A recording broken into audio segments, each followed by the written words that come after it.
Hi అస్సలం అయికం friends. ఇక్కడ నేను బగారా రైస్ అలాగే మటన్ కర్రీ రెసిపీ అయితే చూపించబోతున్నాను. చూడండి, ఇక్కడ నేను కొంచెం టిప్స్ అయితే యాడ్ చేస్తున్నాను. సో ఎండ్ వరకు వీడియో అయితే చూడండి. నేనైతే ఒక బొగన తీసుకున్నాను, ఆయిల్ వేసుకొని ఆయిల్ కొంచెం వేడైన తర్వాత దీంట్లో అయితే నేను గరం మసాలాలన్నీ వేస్తున్నాను. ఇక్కడ చూడండి, సాజీరా, ఇలాచీ, లవంగం, దాల్చినీ చెక్క అలాగే బిర్యానీ లీఫ్ వేసుకొని దీన్ని కొంచెం ఫ్రై చేసుకోవాలి. ఇలా ఫ్రై అయిన తర్వాత ఇప్పుడు నేను దీంట్లో కట్ చేసుకొని పెట్టుకున్న ఆనియన్ స్లైడ్స్ని యాడ్ చేస్తున్నాను. ఆనియన్ గోల్డెన్ కలర్ వచ్చేంత వరకు మనమైతే ఫ్రై చేసుకోవాలండి. అందరికీ వచ్చు బగారా రైస్, బట్ నేనైతే ఇక్కడ కొంచెం టిప్స్ అనేవి ఎక్స్ట్రా చెప్తున్నాను. సో ఎండ్ వరకు వీడియో అయితే చూడండి.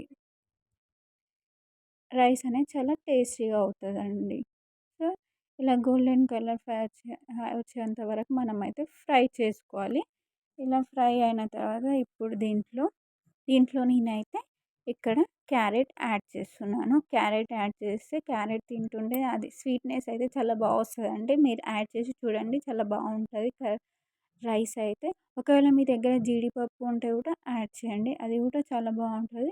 ఇక్కడ మనం గోల్డెన్ కలర్ వచ్చేంత వరకు మనం దీన్ని అయితే చాలా చక్కగా ఫ్రై చేసుకోవాలి. ఫ్రై చేసుకున్న తర్వాత దీంట్లో జింజర్ గార్లిక్ పేస్ట్ వేసుకొని ఈ జింజర్ గార్లిక్ పేస్ట్ స్మెల్ పోయేంత వరకు మనము దీన్ని చాలా చక్కగా ఫ్రై చేసుకోవాలండి.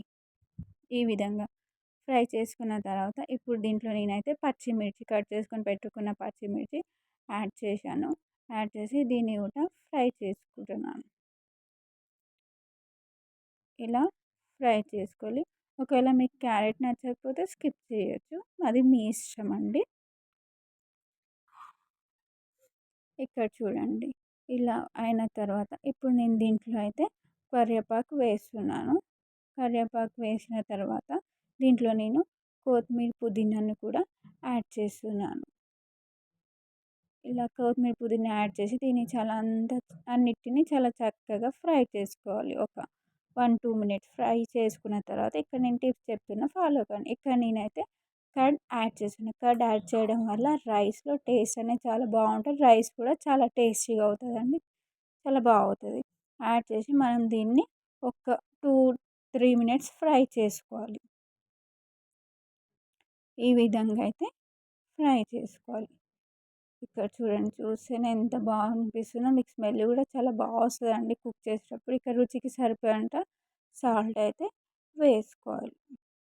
మీరు మీ రుచికి సరిపోయేంత సాల్ట్ వేసుకొని దీన్ని ఫ్రై చేసుకోవాలండి ఈ విధంగా.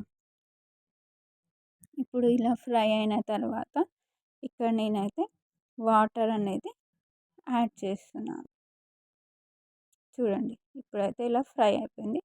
1 గ్లాస్ రైస్కి 2 గ్లాస్ వాటర్ ఇలా యాడ్ చేసుకుని, అందరికీ తెలుసు బట్ నేను చెప్తున్నాను ఇక్కడ. 1 గ్లాస్ రైస్కి 2 గ్లాస్ వాటర్ ఇలా యాడ్ చేసుకొని దీంట్లో బౌల్ వచ్చినంత వరకు మనమైతే కుక్ చేయాలండి. ఈ వాటర్ ఇవన్నీ ఉడికినంత వరకు మనము మూత పెట్టేసి, బొగంది మూత పెట్టేసి మనమైతే కుక్ చేయాలి. ఇక్కడ చూడండి, దీంట్లో అయితే బౌల్ వచ్చేసింది. ఇప్పుడు నేను ఇక్కడ రైస్ యాడ్ చేస్తున్నాను, బియ్యం అయితే యాడ్ చేస్తున్నాను. కొంచెం వాటర్ కూడా యాడ్ కాకుండా చూసి మరి యాడ్ చేసుకోవాలండి. సో ఇవి చిన్న చిన్న టిప్స్ ఫాలో అవ్వడం వల్ల రైస్ అనేది చాలా చక్కగా అవుతుంది. ఈ విధంగా మనమైతే యాడ్ చేసుకొని కలుపుకోవాలండి. రైస్ యాడ్ చేసిన తర్వాత కలిపి కుక్ చేయాలండి, అంతే. ఇక్కడ చూడండి, రైస్ అనేది కుక్ అయింది. ఇప్పుడు నేను దీన్ని దమ్ అయితే ఇస్తానండి. చిన్న ఫ్లేమ్ మీద పెట్టేసి దీన్ని దమ్ చేసుకుంటానండి, అంతే. రైస్ అనేది అయిపోయిందండి. ఇక్కడ చూడండి, ఇక్కడ నేను మటన్ రెసిపీ చూపిస్తున్నాను. చూడండి, ఆనియన్ అయితే వేసుకున్నాను. కుక్కర్లో ఆనియన్ వేసుకొని కొంచెం ఆయిల్ వేసుకొని ఈ ఆనియన్ని గోల్డెన్ కలర్ వచ్చేంత వరకు మనమైతే ఫ్రై చేసుకోవాలండి. ఇక్కడ నేను 3 టేబుల్ స్పూన్ ఆనియన్ వేసుకున్నాను. గోల్డెన్ కలర్ ఫ్రై చేసుకున్న తర్వాత దీంట్లో జింజర్ గార్లిక్ పేస్ట్ యాడ్ చేసి కొంచెం ఇలా రోస్ట్ చేసుకున్నాను.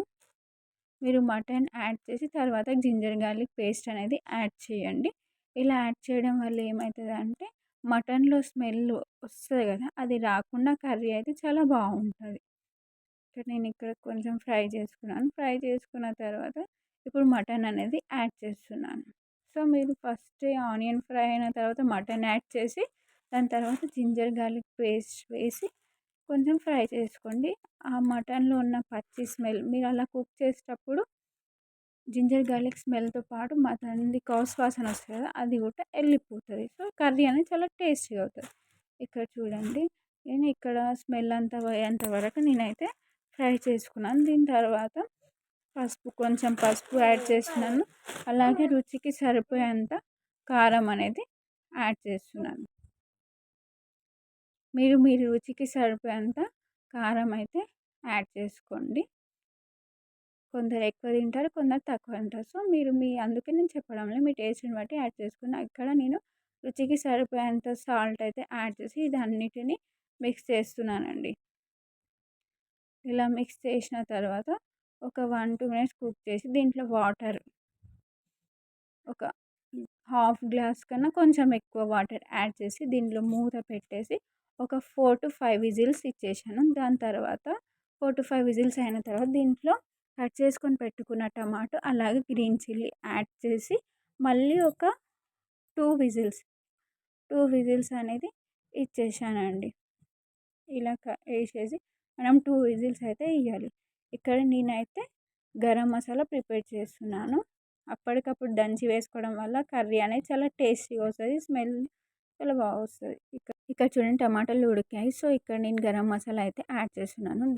దాల్చిన చెక్క, సాజీరా అంతే అండి. పొడిగా చేసుకొని యాడ్ చేసుకోండి. ఇక్కడ నేను కొత్తిమీర, పుదీనా యాడ్ చేస్తున్నాను. ఇప్పుడు దీంట్లో ఆయిల్ అనేది పైకి వచ్చేంత వరకు మనమైతే కుక్ చేసుకోవాలి. అంతే అండి, మటన్ కర్రీ అయితే రెడీ. ఈ వీడియో నచ్చినట్లయితే లైక్, షేర్, సబ్స్క్రైబ్ చేయండి. అండ్ నాకు సపోర్ట్ చేయండి. Thank you for watching my video. మీరు ట్రై చేయండి, చాలా టేస్టీ అయిన మటన్ కర్రీ.